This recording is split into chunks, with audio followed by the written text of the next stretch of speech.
अस्सलाम वालेकुम दोस्तों, मां आहियां मोहम्मद यासीन ऐं तव्हां ॾिसी रहिया आहियो मोहम्मद यासीन यूट्यूब चैनल। दोस्तों अॼोकी इन वीडियोज़ में मां तव्हांखे ॿुधाइण वारो आहियां त रियाना कोकर।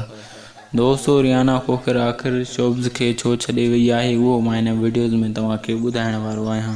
पर दोस्तों असांजो हिकिड़ो रिक्वेस्ट आहे, जेकॾहिं अञा ताईं बि असांजे चैनल खे तव्हां सब्सक्राइब न कयो त सब्सक्राइब करे घंटीअ जे बटण ते लाज़मी क्लिक कजो।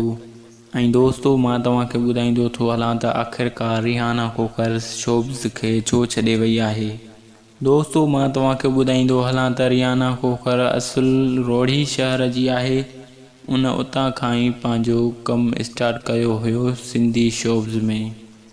दोस्तों हिन केतिरनि ई फिल्मुनि में पंहिंजी अदाकारी जा जौहर ॾेखारिया हुया ऐं हीअ तमामु सिंध में मशहूरु बि हुई। पंहिंजा परावा पत्थर दुनिया ऐं इन खां अलावा केतिरनि ई ड्रामनि में रियाना कोकर कमु कयो आहे। दोस्तों मां तव्हांखे ॿुधायां पियो त रियाना कोकर आख़िरकार सिंधी शोब्स खे छो छॾे वई।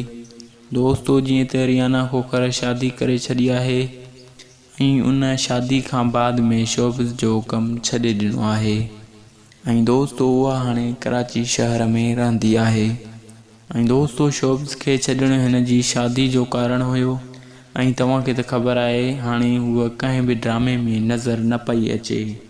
दोस्तों सिंधी शोब्स सिंधी असुल ड्रामनि में हिन जो नालो त रियाना कोकर आहे, पर हिन खे नाज़ा जे नाले सां तमामु घणो सॾियो वेंदो आहे।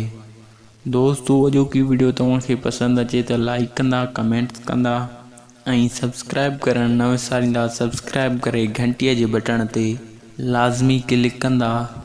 त दोस्तों एसी ताईं ॾींदा मोहम्मद यासीन खे इजाज़त। अल्लाह हाफ़िज़।